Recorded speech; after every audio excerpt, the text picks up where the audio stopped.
Imagine fighting through a 46-game championship season. You make the top 6. You survive a brutal semi-final over 2 legs. You earn your place at Wembley, 1 match away from the Premier League. And then, 4 days before the final, you're expelled.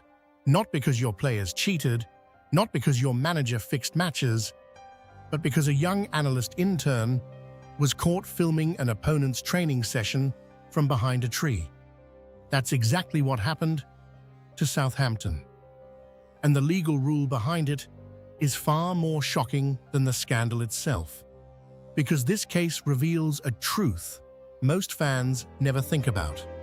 Clubs can be punished for what their staff do, even if the club never authorized it. Southampton had earned their place in the playoffs.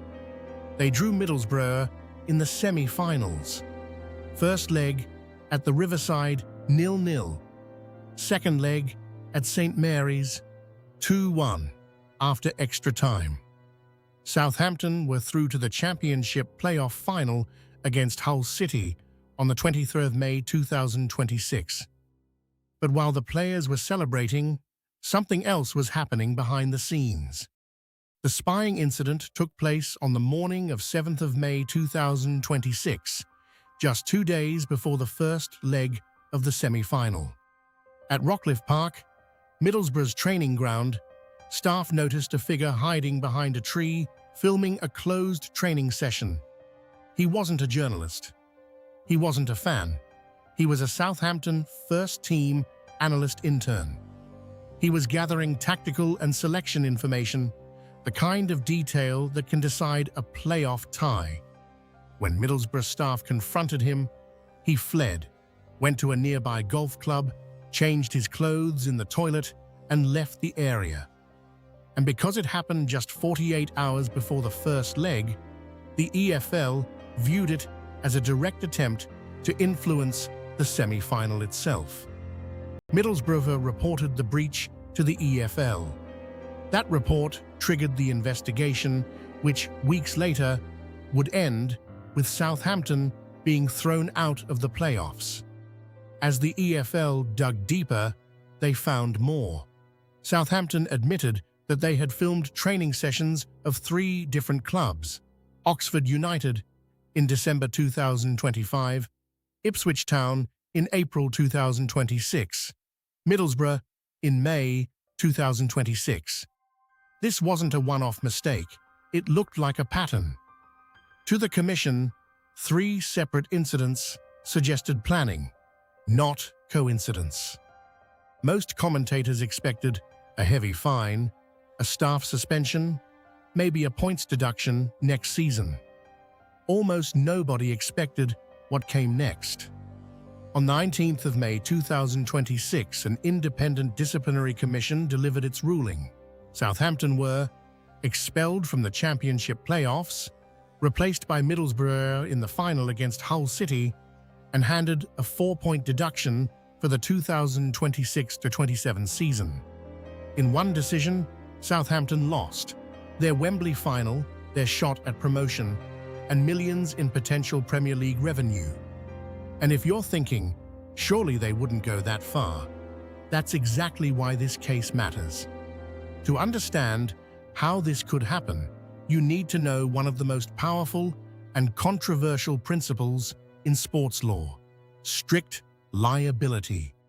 Strict liability means if someone connected to your club breaks the rules, the club is responsible.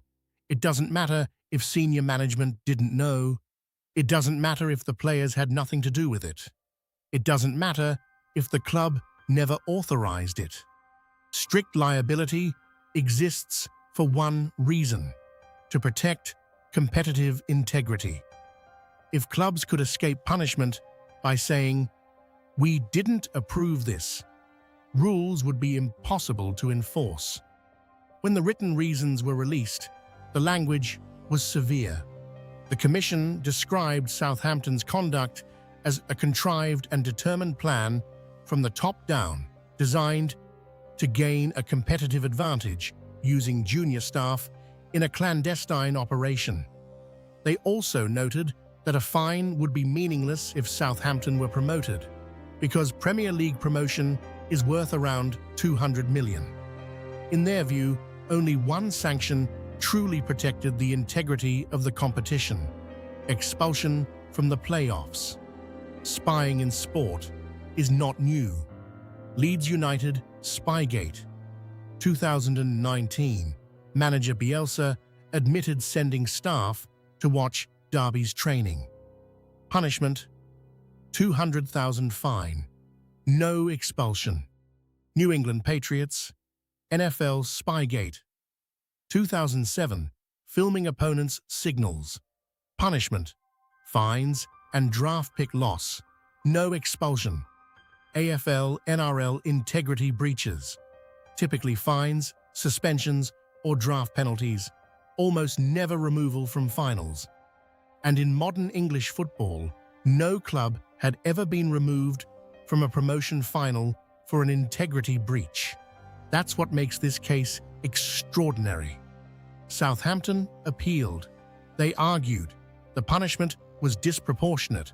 The club did not authorize the spying, and previous cases never resulted in expulsion.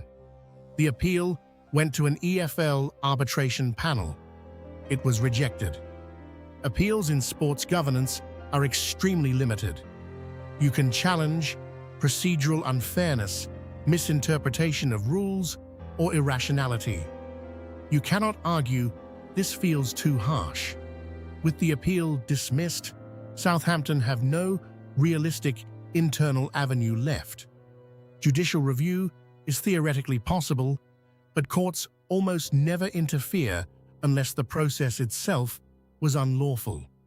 So, practically speaking, the expulsion is final. On paper, this is about regulations and commissions. In reality, it's about people. The players lose their chance at promotion. The fans lose their Wembley final. The club loses a potential 200 million windfall. For some players, promotion bonuses and Premier League contracts would have transformed their careers. One intern behind a tree with a phone. An entire club paying the price. Strict liability isn't unique to the EFL. It exists in FIFA, UEFA, the NBA, the NFL, the AFL, the NRL. The logic is always the same. To protect the competition, clubs must be responsible for everyone acting in their name. But strict liability has a cost. It protects the competition, but it can also punish innocent players and fans for decisions they never made. And that tension sits at the heart of this case. Southampton's expulsion wasn't just a football story. It was a legal story. A story about strict liability, competitive integrity, and how far sports leagues will go to protect the game, even if it means sacrificing a club's biggest moment. And it leaves us with a question every fan eventually has to confront. When does protecting the game become punishing the innocent? If you enjoyed this video, feel free to follow the channel for more.